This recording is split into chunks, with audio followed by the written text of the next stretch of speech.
We are back and we are joined now by Seamus Malekafzali, journalist writing about the Middle East in publications like The Nation and The Baffler, and also Seamus has a Substack, which we will link to. Thanks so much for coming on the show today. Always a pleasure. So, you have escaped Lebanon, I should say, or left Lebanon in this just extremely scary time. I'm glad to see that you're doing all right. But Israel has been bombarding Lebanon with strikes over the past week, continuing to escalate. Hundreds have been killed, including dozens of women and children. And the strikes are now, I think there was a strike in Beirut, maybe this morning, if I'm reading that correctly, or at the very least outside the Beirut suburbs. Just take us through the past few weeks and what's been happening in Lebanon and the terror that Israel has inflicted upon the population, starting with those pager and walkie-talkie attacks. Yeah, I mean, the current round of escalation had started with those pager attacks. After the retaliation for the assassination of Fuad Shukr, the Hezbollah commander, had gone over in a way that I think was less than what some people were expecting. There was a slight lull in tensions in the country. But once those pager attacks happened, once there were literally thousands of pagers that were exploding, supposedly all belonging to Hezbollah members, but obviously that turned out not to be the case. That and then the walkie-talkie explosions that happened afterward, that shifted the ground under everyone's feet. From there, I could really tell that this was not going to be like other rounds of escalation in the past, and that turned out to be correct. Strikes inside South Beirut, which were previously so infrequent that there were several months between them. Now they happen literally every single day. The bombardments that occurred in South Lebanon over this past week killed, I believe, half the people that died during the 2006 Lebanon War, in terms of numbers. Some of the most violent bombardments in the history of modern warfare in space of one day. And there really is no sign of that abating or moving into some sort of lower grade of warfare, anything close to a solution.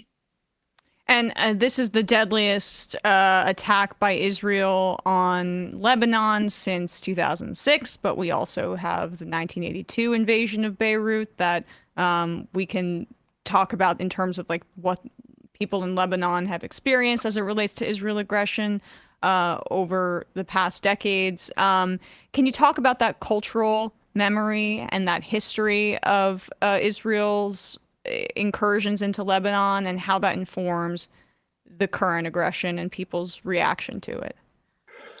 I mean, a lot of people in Lebanon, I mean, there are lots of sectors that have expressed extremely racist feelings towards the Palestinians for the actions of the PLO. There are people who hate Hezbollah for a whole variety of different reasons. And then similarly, people who hate the Lebanese forces and all these different things. But generally speaking, despite all of these varieties of hatreds and grievances, nobody is going to be caught dead openly caping for Israel, regardless of anything. Israel and its invasions and the destruction that it caused is the one thing that, generally speaking, even if they have covert relationships with Israel and they do things for Israel, publicly speaking on their behalf is something that is very rarely done inside Lebanon. And all of these wars that have been caused by Israel or have been accelerated by Israel, they've created a system of living in Lebanon that leads it to have built up certain resiliences that other countries might not have. When I do other interviews about this, I think a lot of people are surprised when I talk about the fact that up until very, very recently, Lebanon had been mostly proceeding as normal, and the capital had sort of siloed itself off from the rest of the country and what's been happening down there. People have learned when to panic. They know when to panic. And now we have reached that point where people have started to panic. They know what is about to come. And that is the thing that has struck so much terror into the rest of the country. Let's pull up a map of Lebanon here just so people can get a geographic sense of what we're talking about. If we could just zoom in closer to the top of the Israel border so we can see. Thanks, guys.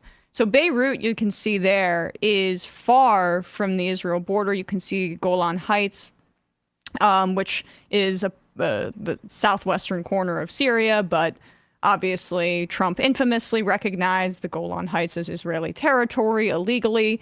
But that incursion and that recognition, Golan is right there on the border of Lebanon. So a lot of this fighting happens at the southern border of Lebanon and the northern border of Israel.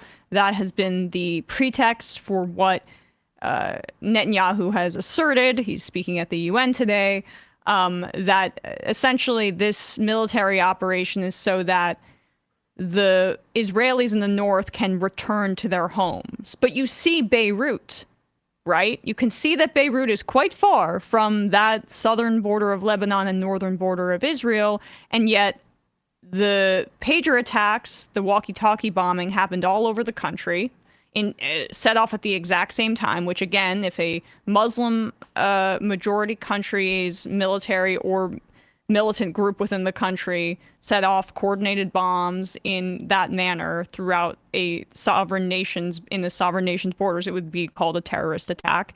Not the same in this instance. But, you know, bombing Beirut and bombing the suburbs of Beirut has nothing to do with Israelis returning to their homes in the north, as you can just see geographically.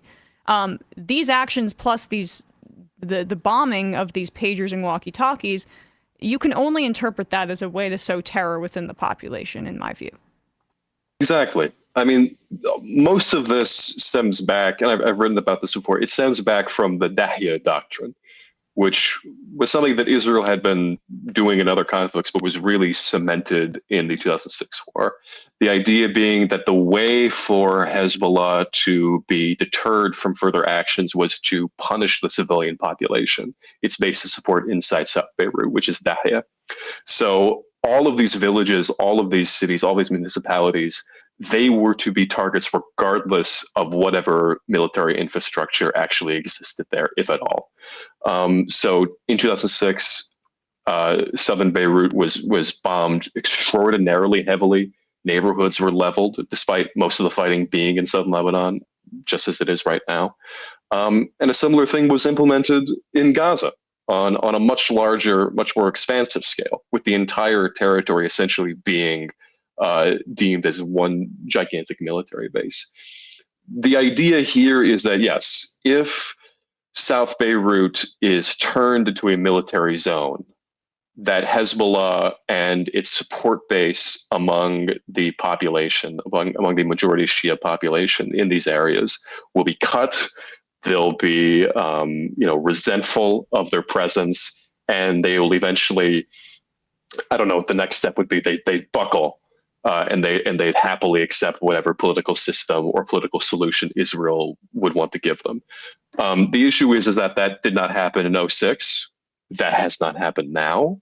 And even though the population of Lebanon, broadly speaking, is not in favor of a war, they never have been, that does not entail an automatic acceptance of every single thing that Israel has ever wanted to do, not by a long shot. Well, it's U.S. imperial mentality, right? Which is essentially breaking the backs of people based with bloodshed and militaristic might in order for them to accept the desired outcome of the people doing the bombing. And as you're saying, this has not worked. This has not worked. As evidenced by these multiple instances of resistance over these years.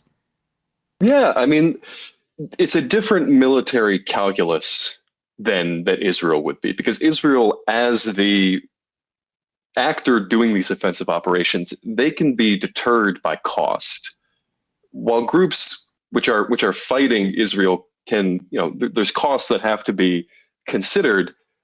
Its whole impetus is resistance, of preserving the society in which people live, their way of life, of resisting the, like you're saying, the imperialism of other powers.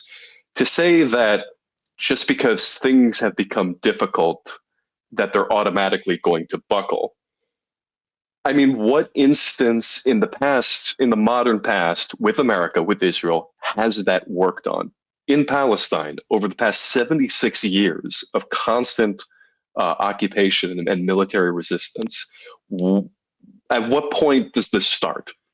And I think there is a recognition within the Israeli state that they're never going to, that's not going to happen, which is why you have a lot of right-wing settlers, people who have Netanyahu's ear in this current government, not necessarily talking about just dismantling Hezbollah, which if you haven't dismantled Hamas, how are you going to deal with Hezbollah? But that's a different thing.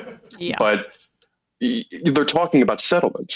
They're talking about settlement in southern Lebanon. They're talking about depopulation. That was something that the Diaspora Affairs Minister mentioned only a few days ago. They're talking about removing what they call explicitly an enemy population in southern Lebanon, of removing it, of making sure that the support base, if they can't be disconnected from Hezbollah, they need to be physically removed so that the problem is no longer there. That's what they're applying in Gaza, in the West Bank, and that's what they're going to apply in Lebanon as well.